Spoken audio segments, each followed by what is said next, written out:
Hi, I'm Emily and I'm 41 years old. There's something I have to admit. I've become completely hooked on German soap operas. Thanks to all the streaming platforms, I've been binge-watching these shows one after another, and honestly, I can't stop. The twists, the passion, the characters, it's all so captivating. Each episode is packed with intense emotions, betrayals, and cliffhangers, which make it nearly impossible to stop watching. But little did I know, while I was immersed in the drama on screen, my own life was about to take a sudden and dramatic turn. Let me take you back almost 4 years. At that time, I was living with my husband, who was a bit older than me. We didn't have children, and I had come to accept that. I thought it wouldn't be too bad focusing on just the two of us and spending some quality time together. Everything seemed fine at least. That's what I thought until one day, everything began to unravel. It all started with a phone call from my best friend Kyle. Kyle and I had been friends since childhood. She was even at my wedding, so we shared a long history. When I saw her name on my phone, I was excited to catch up. But when I answered, her voice sounded different, softer, more serious. "Hey, Emily, it's been a while. I just wanted to let you know that I got divorced." Her words hit me like a ton of bricks. I didn't see it coming at all. "Oh my gosh, Kyle, I'm so sorry," I said, shocked and filled with sympathy. "That must have been so difficult for you. Let's get together soon, maybe grab some drinks and talk." After the call, I was still in a daze. I felt for Kyle, but I couldn't wait to tell my husband about the news. When I got home, I started to bring it up, but before I could say anything, my husband casually mentioned, "I know Kyle got divorced, right?" I was stunned. How could he possibly know that? I hadn't told him yet. Confused, I asked, "Wait, how do you know?" I didn't mention anything. He seemed a little caught off guard and mumbled, "Oh, I must have overheard you talking about it." Something didn't feel right. I was sure I hadn't said anything to him about it, but trying not to think too much into it, I shrugged it off and continued, "Yeah, she's divorced now. We're going to meet up for drinks soon, just a girls' night out." To my surprise, my husband quickly replied, "I'll come with you." "It'll be good for Kyle to have both of us there to support her." I was baffled. "Wait, you want to come?" "But it's supposed to be a girls' night. I don't understand why you'd want to join us," he insisted, saying I should ask Kyle if it's okay for him to join. It felt strange, but I reluctantly agreed and called Kyle. Honestly, I expected her to say no, who brings their husband to a girls' night, especially when the purpose is to comfort a friend. But to my surprise, Kyle responded, "Sure, that sounds great. Let's all have a drink together." Her unexpected enthusiasm threw me off. I had hoped she'd want to keep it between the two of us, but instead she seemed thrilled to have my husband join us. Suddenly, I found myself in a situation I hadn't expected, one that felt uncomfortable and confusing. I wasn't thrilled about the idea of the four of us going out together, especially considering this was supposed to be a chance for Kyle and me to bond, and for her to share what she was going through. But now it felt like I was being pulled into something I couldn't quite put my finger on. My husband's sudden interest in joining us, and Kyle's surprising agreement, didn't sit well with me, but I couldn't explain why. In the end, we went out as planned, but I couldn't shake the feeling that something was off. What started as a simple plan to catch up with my best friend turned into an evening that left me with more questions than answers. It was a night I'd rather not repeat, and just like the soap operas I love so much, the real drama in my life was just beginning. I was the only one who left that night feeling a little strange. Everything had seemed perfectly fine, though. Me, my husband, and Kyle had all gathered for a night out together. To be honest, it was more fun than I expected. Kyle mostly vented about her ex-husband, complaining about his bad behavior and lack of consideration during their marriage. We laughed, trying to lighten the mood and make her feel better. At one point, it felt like Kyle had the whole room to herself, airing out her frustrations while my husband and I chipped in with jokes. It was nice to see Kyle in a good mood, especially since she had just gone through a divorce. I was happy that we'd all come together that night to support her. For a while, it felt like old times, just friends having fun. But then something happened that changed the tone of the evening for me. At one point, I excused myself to use the restroom. I didn't think much of it until I came back and noticed something that made me pause before returning to the table, the way Kyle and my husband were looking at each other, the way they were talking. It seemed too intimate. I couldn't put my finger on it, but their body language, the eye contact, it was unsettling. They hadn't seen each other in years, not since our wedding, so how did they become so close again just after a few drinks? For a moment, I felt like I was interrupting something, a date between two people who were just too comfortable with each other. My mind raced with doubts, but I pushed those thoughts aside and sat down. As soon as I took my seat, everything seemed to go back to normal. They acted like nothing had happened, as if the strange moment I had witnessed was all in my head. I wondered if I was overreacting, but I couldn't shake the uneasy feeling. It lingered, casting a shadow over the rest of the night. When it was time to leave, I decided to pay the bill, hoping to bring the evening to a close. Kyle was very drunk by this point, and as I prepared to help her, my husband suddenly said, "I'll take her home."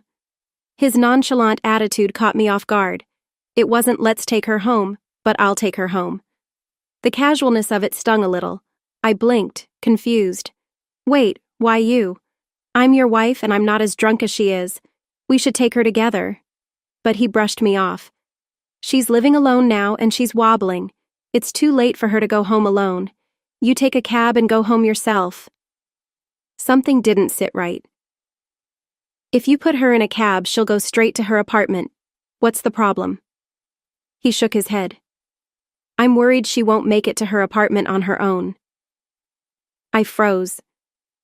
How did he know Kyle was living alone now? Did she tell him while I was in the bathroom? It was possible, but that small detail only made my discomfort grow into full-blown suspicion. The pieces didn't fit. But instead of pushing back, I said quietly, "Fine, I'll go home myself then." With that, I left the restaurant, leaving my husband and Kyle together. It wasn't what I wanted to leave her alone with my husband, but something else occurred to me. Going home alone gave me the chance to dig into whatever was happening between them. The air felt thick with something unsaid, something I needed to figure out. As soon as I got home, I knew exactly where to start. My husband had a private study in the house, a space he always kept to himself. It wasn't a bedroom, but more of a sanctuary, filled with his books, papers, and work. And, just maybe, it held the answers I was desperately seeking. My heart was pounding as I stepped into the study, weighed down by the heavy suspicion that something wasn't right. I wasn't sure what I would uncover, but at that moment, I realized I could no longer ignore the signs. Whatever was happening between Kyle and my husband, I had to know the truth. I thought about confronting Kyle directly, maybe even going to her place, but that felt too harsh. The idea of searching for answers within my own home, however, felt both justified and deeply violating. Torn between these conflicting feelings, I began scanning my husband's study, hoping to find anything that might explain what was going on. Then, tucked away on a shelf, I spotted it. A simple photo album, hidden from view. I didn't remember ever seeing it before. My heart sank as I reached for it, knowing deep down that whatever I found inside, it was probably something I wasn't ready to see. With trembling hands, I flipped through the pages and instantly regretted it. The album was filled with photos of my husband and Kyle, smiling together in ways that were far too intimate. As I turned the pages, it became clear these weren't just casual pictures. They had been meeting secretly for years. From the way Kyle's hair changed and my husband's wardrobe, it was obvious this affair had been going on almost since the beginning of our marriage. Over 7 years, they had been seeing each other behind my back. The realization hit me like a crushing wave, and I felt sick to my stomach. The disgust, betrayal, and the overwhelming mix of emotions made me dizzy. I rushed to the bathroom, barely holding back the urge to vomit. Just as I bent over the sink, I heard the front door open. My husband had come home. "Oh, you threw up. You drank too much, didn't you?" he said, his voice casual as if nothing was wrong, and he gently rubbed my back. "Don't touch me," I snapped, pushing him away and slapping his hand. Don't you dare touch me. He looked confused, trying to stay calm. Hey, it's me. Just hold on. I'll get you some water. He thought I was too drunk to understand what was happening, but I was perfectly aware. I hated him. I wanted to drink enough to forget, to numb the pain, but that wasn't an option. Go sit in the living room, I managed to say. We need to talk. He hesitated and then asked, What's wrong with you? Are you upset because I dropped Kyle off? Seriously? He was trying to make light of it, almost as if he were joking. His attempt at humor made me want to scream. I took a deep breath, steeling myself. I wasn't going to play games. Let me ask you something, I said, walking into the living room with the photo album in hand. I held it up and showed him the cover. His face immediately drained of color. First question, I began, my voice unwavering despite the storm raging inside me. What's in this picture? He didn't respond, his silence speaking volumes. Second question, I pressed. This is a yes or no question. Is there any wife in the world who could look at this photo and be okay with it? Again, nothing but silence. I stepped closer, my anger boiling over. Third question, how do you think I feel right now? Go ahead, give me your answer. He stood there speechless, refusing to meet my gaze. The silence felt deafening, making my anger grow even more. Why don't you say something? I spat, my voice trembling with rage. Stop acting like this is somehow my fault. Finally, after what felt like an eternity, he sighed and spoke. Okay, I cheated. I'm really stupid. I'm sorry. His apology felt hollow, empty, like he was only saying it because he had been caught. There was no real emotion behind it, no regret. If he had broken down, cried, and begged for forgiveness, I might have felt better. But the way he was so calm and detached made me feel even worse. Then, without warning, he said the words that shattered everything. She's the one for me, he admitted, his voice quiet but firm. Kyle and I, we both married the wrong people. After all these years, after everything, we finally found each other. We're soulmates. I stared at him, unable to process what I just heard. Soulmates? Destiny? What was this? Some kind of romantic poem? It was like I didn't even know the man standing in front of me. What are you? A poet now? I snapped, disbelief and hurt washing over me. I couldn't believe he was saying these things so casually, like it was all part of some love story I was supposed to understand. But I didn't understand. I couldn't. After years of marriage, years of trust, he was telling me that it had all been a lie, that his heart had belonged to someone else the whole time, and worse, that someone was my best friend. At that moment, the reality of it all hit me. There was no fixing this, no going back. The person I thought I knew, the life I thought I had, was gone. And as I stood there holding that photo album, I realized that the real drama wasn't in the German soap operas I watched on TV. It was happening in my own life. I was completely speechless. One moment, my husband was confessing to an affair with Kyle, and the next, he was talking about soulmates and spirituality, as if he'd suddenly transformed into some kind of spiritual guru. I know I made a mistake marrying you, he began. Our soul vibrations are different. We can't be happy together. This is all a test of fate for me and Kyle. I just stared at him, my mind struggling to keep up. What on earth was he talking about? He had gone completely off the deep end, into some other dimension I couldn't reach.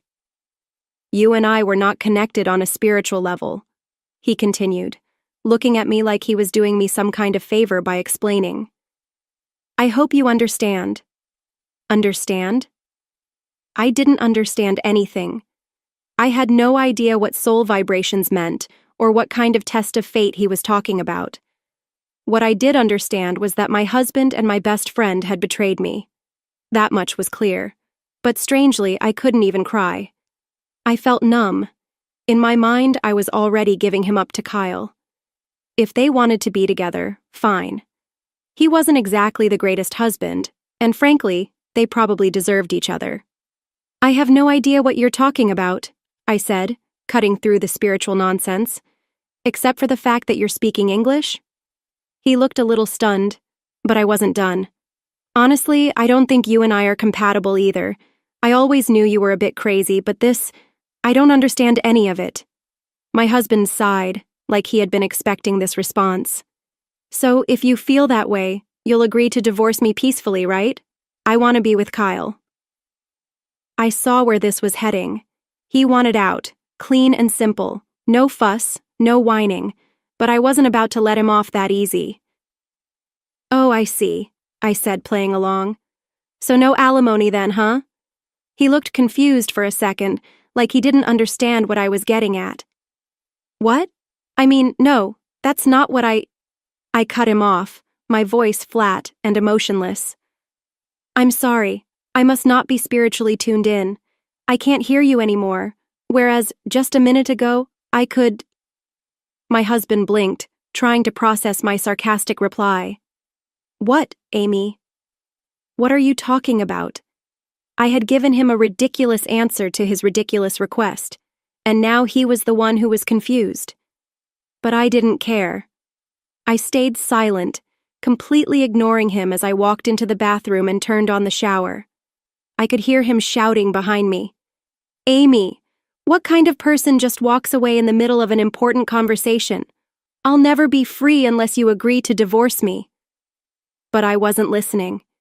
In my mind, I was already free. From that moment on, he was nothing more than a speck of dust as worthless as mold in the corner of a bathtub. He meant nothing to me anymore. I had made up my mind. I would do what I wanted, and he could be with Kyle, if that's what he wanted. The following morning, he left for work in a bad mood. He didn't even bother to say goodbye, and neither did I. I didn't make his coffee, pack his lunch, or help him find his tie like I used to. It was my day off from being a wife. I got out of bed just in time to watch him leave. Well, that's it, I thought. I guess I'm living alone from now on. With that in mind, I decided to reclaim my space and make the house feel like my own. That evening when he came home, I didn't greet him at the door. I heard him call out, "I'm home!" from the front porch, but I didn't answer. He walked in, and soon enough I heard him shout, "Hey, where are all my shoes?" I couldn't help but smirk. I had thrown them out earlier. He stormed through the house calling my name.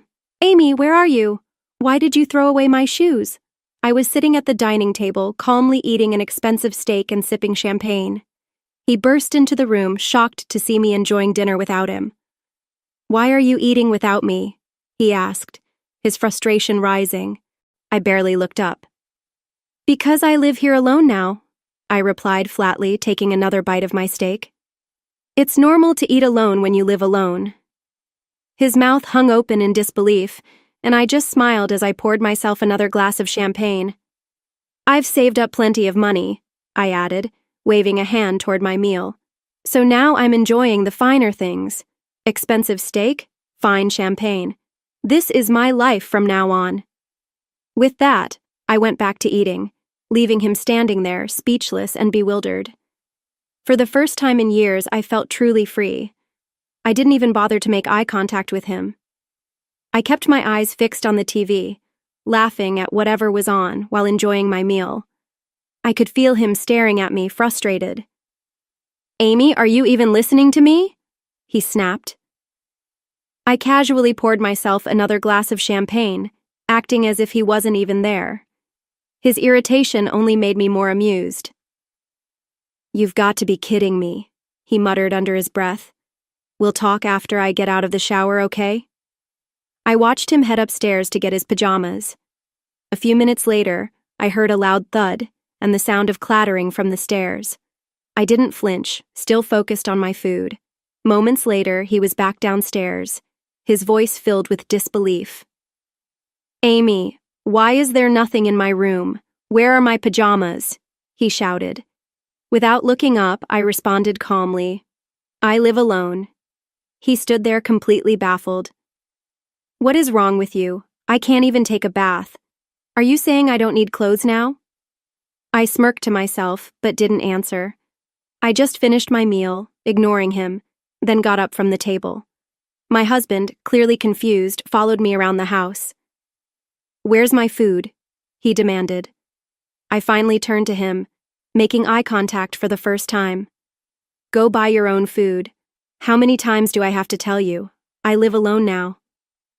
I walked straight to the bedroom without saying another word. I'd already taken my bath earlier, and as a little side note, I'd even thrown away his toothbrush. I couldn't wait to see how he would manage the next morning without it. The next morning, I woke up to find him sitting in a chair, deep in thought, almost like a statue looking just like the thinker. His hair was a mess, sticky and unwashed from the night before. The thinning patches on his scalp made it even more noticeable, which, I'll admit, gave me a small, cruel sense of satisfaction. The moment he saw I was awake, he rushed over and knelt down in front of me, desperately trying to compose himself. Amy, I'm so sorry, he whispered, his voice cracking. I've been a terrible husband. I've hurt you over and over without realizing how much. I know I've done awful things. Please forgive me. I blinked, stunned. I hadn't expected him to go this far. He was practically begging for forgiveness. His voice trembled with desperation. I want us to start over. I'll change. I'll do whatever it takes. I was stunned for a second. I didn't say a word. Instead, I just gave him the most disgusted look I could manage. No, no, no, I finally said, shaking my head. There's no way I can live with this spiritually cheating, emotionally unstable guy. His face twisted in shock. He hadn't expected that reaction. You don't like it? He asked, his voice trembling. Can't you at least think about what I've done for you? I raised an eyebrow, astonished that he could even ask such a thing. You're kidding, right? After everything you've done, do you really expect me to just forgive you? He kept begging. Please, Amy, say something. I'll do whatever you want. Just give me a chance. I knew this game. This was his usual tactic. Whenever we fought, he'd act like he was willing to do anything. Offer to buy me something expensive, like a purse, and that would be his way of fixing things. But this time, I wasn't playing along. I knew if I kept quiet long enough, he'd pull out his usual bargaining tricks, so I looked him in the eye and said calmly, Okay, then do exactly what I say. His face brightened slightly, but only for a moment. I finally smiled, the words I'd been waiting to say ready to spill out. Leave. That's what I want. The look of despair that washed over his face was exactly what I'd been hoping for. He was crushed, his mouth hanging open like a monk's silent cry. It felt strangely satisfying to see him in this state. No, that's not what I meant. You can't be serious. I'm very serious, I said. I have no intention of accepting anything else. You think you can get away with cheating, lying, and betraying me for all these years? Do you really believe that? My husband was silent, his face pale. For the first time, he realized that he wasn't going to talk his way out of this one. I stood up, grabbed my glass of champagne, and walked away, leaving him on his knees, alone with his thoughts. For once, I felt like I was in control, and it felt good. I'm going to take everything from both of you, I said calmly. Otherwise, I will do everything in my power to make sure you regret it. My husband saw the serious look in my eyes and hesitated. Okay, he muttered. I smiled. I'll be seeking compensation from both you and Kyle for everything you've done, and I'll be telling her ex-husband everything as well. You two will probably end up paying alimony. Good luck with that. He looked at me, confused. What do you mean? I stood up. Come on, gather your things, I said, pushing him to collect his belongings. Get your work stuff, let's go. I forced him to pick up his bags and dragged him toward the front door. Where are you taking me? He asked, still in shock. Outside, I replied. I'm keeping this house. It's mine now. It's not right to have strangers in my home. Wait, he pleaded. Can't you at least wait until after the divorce? That's not going to happen, I said, shaking my head.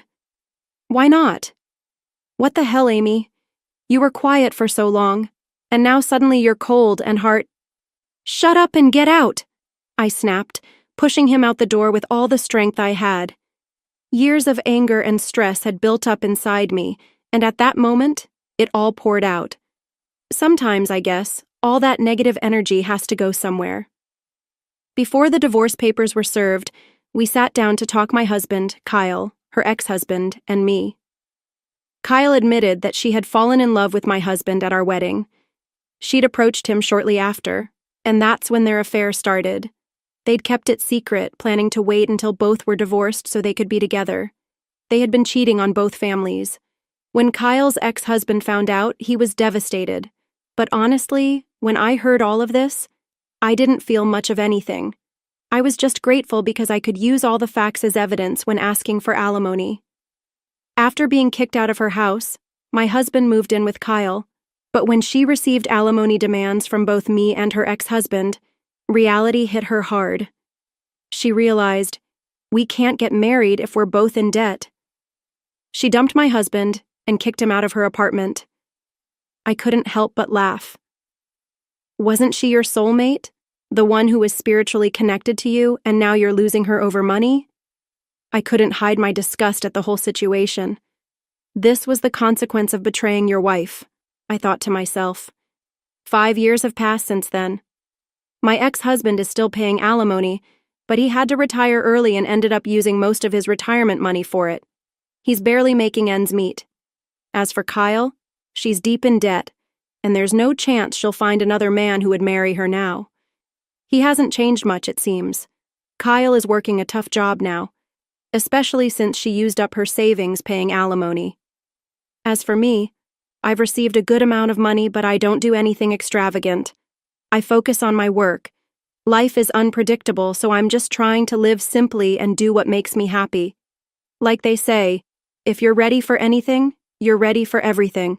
I spend my days looking forward to watching German soap operas, which I enjoy daily. Recently, I met someone at work who loves them as much as I do.